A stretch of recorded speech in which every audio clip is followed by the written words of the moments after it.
I'm Vanessa Joy, wedding and portrait photographer here for Adorama TV, and today we are shooting indoor on-camera flash.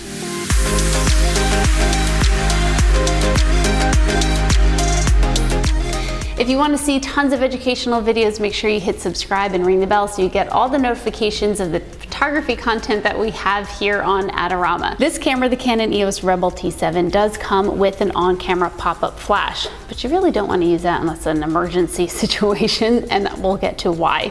This is the kit lens that comes with it, the 18-55, and it is a variable aperture, but don't worry, I'm going to show you how to deal with that. We're actually going to shoot in manual today, and I promise you it won't be super difficult. Now this flash is definitely a level up from the pop-up. This is the Canon 470 EX-AI. First, let's just start with basic exposure settings when you're working with flash. So the first thing you want to do is get a basic exposure, and you can do it with the flash off if that kind of helps you out to start. We're going to start in manual. We're in a lighting scenario where about 1600 ISO. 1600 ISO is where you want to be. So I've gone ahead and dialed that in. You might want to go a little bit higher if you're in a darker scenario, but with this camera around 1600, you don't want to push it too much further than that, or it's going to introduce a lot of noise into the image. So 1500. Now I've set my aperture to 5.6. The reason being is this lens, as I zoom it in and out, it can only go as low as 5.6 when it's zoomed all the way out. When I have it at the widest setting at 18 millimeters, it does go down to 3.5, but I don't want it to change on me, so I'm just gonna take away the change and just set it to 5.6, so I don't have to worry about that. And the last thing I'm setting is my shutter speed. Now the shutter speed is going to be all the way down at 1/60th of a second. It's a little bit slow if I was shooting just natural light or if I have moving subjects, but the flash is going to help me freeze the action. You might get a little bit of motion blur. In fact, we'll play with that just so you can see what it is, but 1/60th of a second is a good place to start. So that's what we've got. Now if I take a picture just at these settings, let's see what it looks like. It doesn't look like the worst thing in the world. There's a good amount of light here, but it's not really controlled. What I'm going to do actually is raise my shutter speed because there's too much ambient light right now. Raising the shutter speed will actually darken the ambient light. So I'm gonna go ahead and raise my shutter speed to, let's go to 200th of a second. Take one more shot. Nice. All right, so now we've got some essentially unflattering light, but that's okay because I'm going to control the light with the flash. So let's go ahead and put the flash on, lock it into place, and turn it on. You won't have to worry about this unless you have this exact model, but I have this set to 0. And there's a custom function in the menu that basically means that the 0 function means you can turn this head around freely at will. So that's where we're starting. I'm gonna take a picture just with direct flash, meaning the flash is pointed directly at her. I'm gonna take it both vertically and horizontally. And then you're gonna see why this is really, really bad. So we'll start there. And vertical. Great, okay, there we go. You can see this crazy harsh shadow coming behind her when I shot that vertically, and then horizontally, you don't see it, but it still looks a little bit unnatural. So when you're shooting flash inside, what you want to look for is a nice white wall, which is what we have right here. These flash heads turn and pivot so you can point the flash wherever you like. This is called bounce flashing, bouncing the light, bouncing the flash. So that's what we'll do.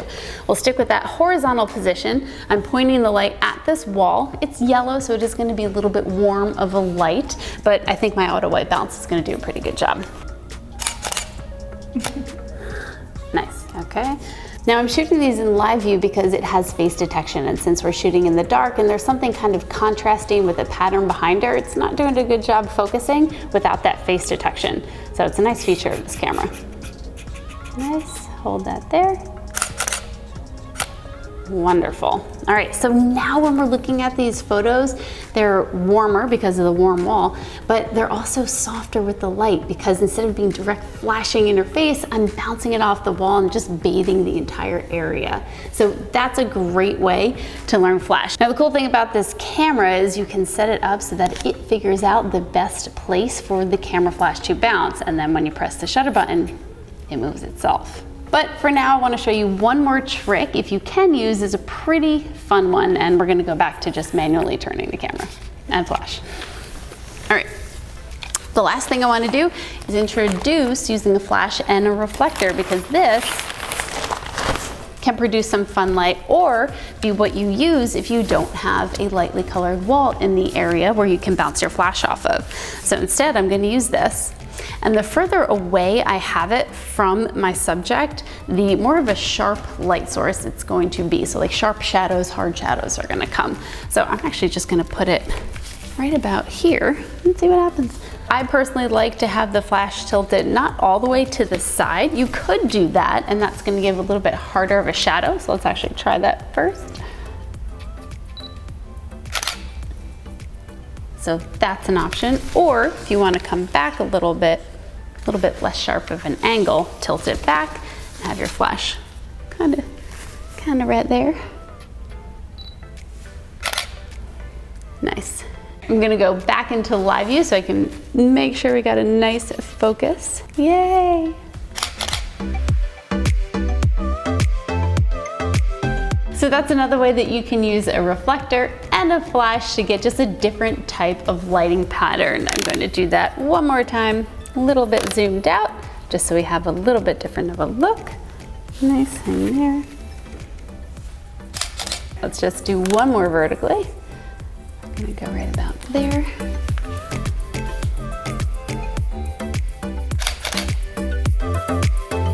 Nice.